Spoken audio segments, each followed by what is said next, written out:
नमस्ते बच्चों। संस्कृत की ऑनलाइन क्लासों में एक बार पुनः आपका स्वागत। नीति शतकम के पद्यों की श्रृंखला में अपन अग्रिम पद्य की ओर बढ़ते हैं।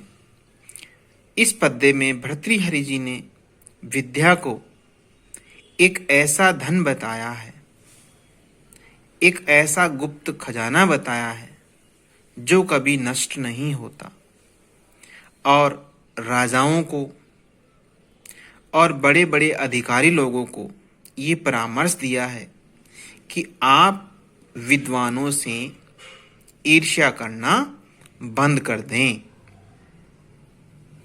इसी चीज को अपन इस पद्य में पढ़ते हैं।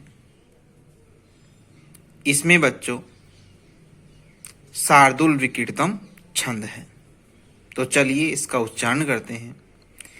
हर्तुर्याति न गोचरं किमपि शं पुष्णाति यत् सर्वदा आर्थिवे प्रतिपाद्यमानं मनीषं प्राप्नोति वृद्धिं पराम् कल्पान्तेष्वपि न प्रयाति निधनं विद्याख्ये अन्तर्धनं येषा तान् प्रतिमानमुज्झत नृपा कस्तैः सह स्पर्धते।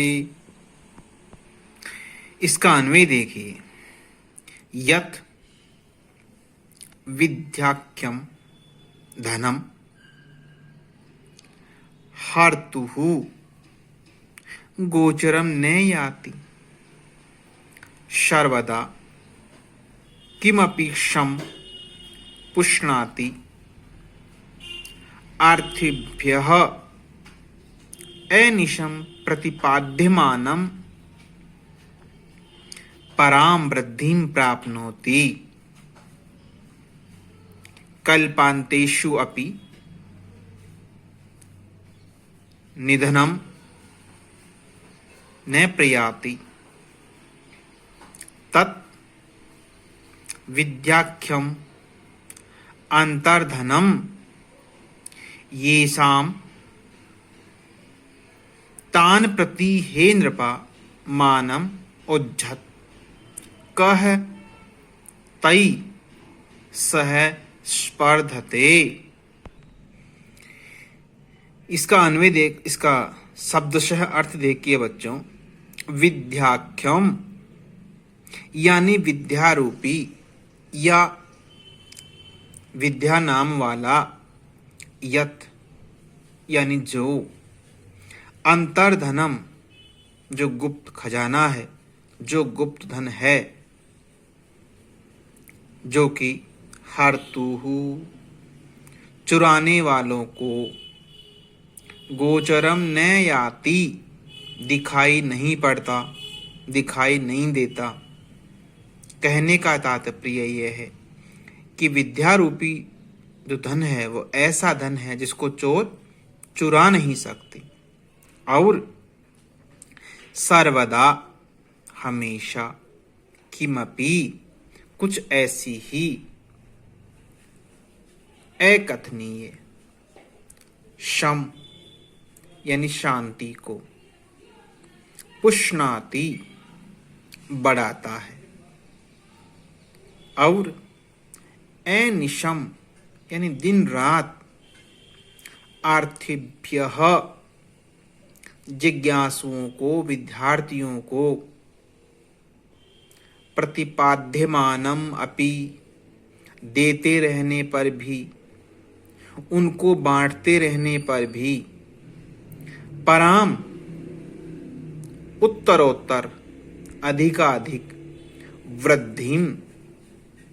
वृद्धि को, उन्नति को प्राप्नोति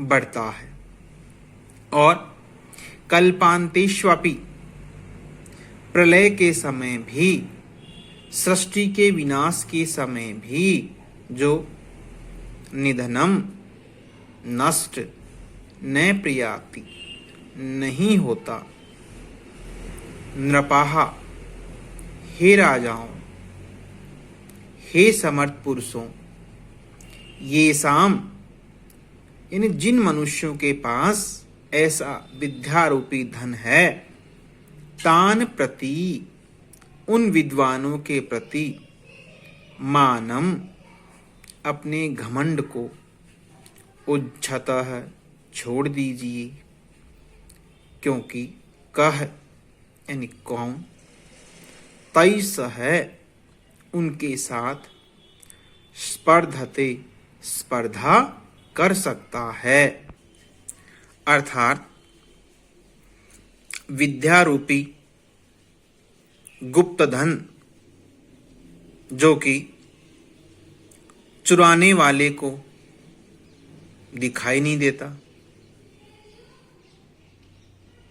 हमेशा कुछ अकथनीय शांति को बढ़ाता है और दिन रात बांटने पर भी जो अधिकाधिक उन्नति को बढ़ाता है या उत्तरोत्तर बढ़ता जाता है, और प्रलय के अंत में भी या सृष्टि के विनाश में भी जो कभी नष्ट नहीं होता। हे राजाओं, ऐसे विद्वान जिनके पास विद्यारूपी धन का अभूतपूर्व खजाना है, ऐसे विद्वान पुरुषों के प्रति आप घमंड करना छोड़ दीजिए, क्योंकि कोई भी मनुष्य उनके साथ स्पर्धा या उनकी बराबरी नहीं कर सकता। उक्त पद्य में बच्चों शार्दूल विकीर्तम छंद, व्यतिरेक अलंकार, प्रसाद गुण और वैदर्भी रीति है।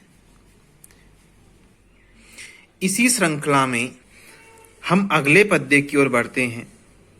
अगले पद्य में भी यही बताने का भर्तृहरि जी ने प्रयास किया है कि जो धनी लोग हैं वो विद्वान व्यक्ति को लालच नहीं दे सकते, इसलिए विद्वान का हमेशा आदर करते रहना चाहिए।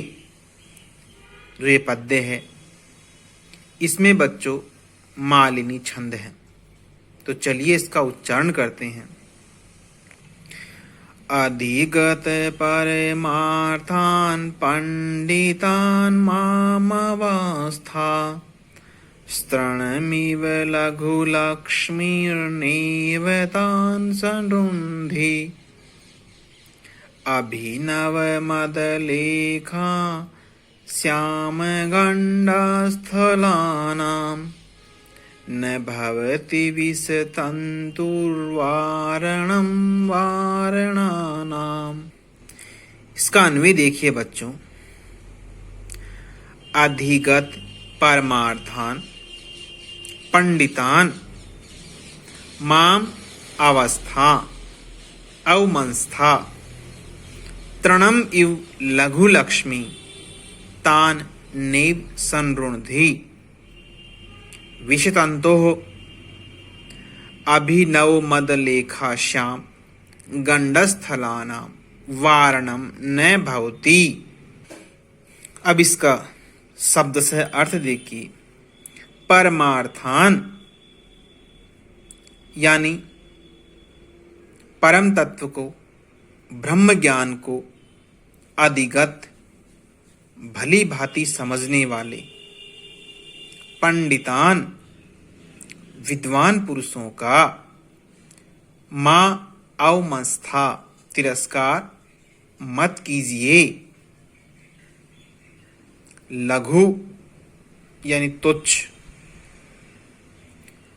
तृणम इव तुच्छ तिनके के समान, लक्ष्मी यानी संपत्ति, तान यानी उनको किनको, उन विद्वान पुरुषों को जिन्होंने ब्रह्म तत्व को समझ लिया है, नैव संरुन्धि बांध नहीं सकती या उनको आकर्षित नहीं कर सकती। जिस प्रकार विषतंतुः कमल नाल के धागे से, अभिनव यानी नवोदित, मदलेखाश्याम यानी प्रवाहित मद रेखा से मलिन यास्याम गंडस्थलानाम कपोल स्थल वाले वारणानाम हाथियों को वारणम न भवति बांधा नहीं जा सकता।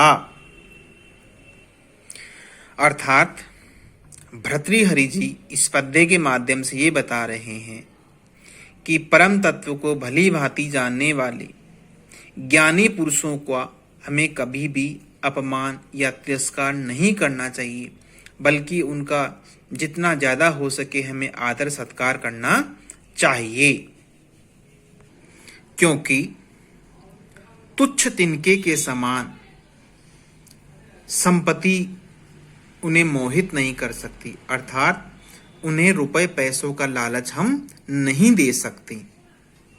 जिस प्रकार कमल नाल के कोमल धागे से नवोदित मद रेखा से श्याम कपोल स्थल वाले हाथियों को नहीं रोका जा सकता, उसी प्रकार ब्रह्म तत्व को समझने वाले विद्वान को भी पैसों के लालच से हम आकर्षित नहीं कर सकते या धन के लोभ में उन्हें लुभा नहीं सकते।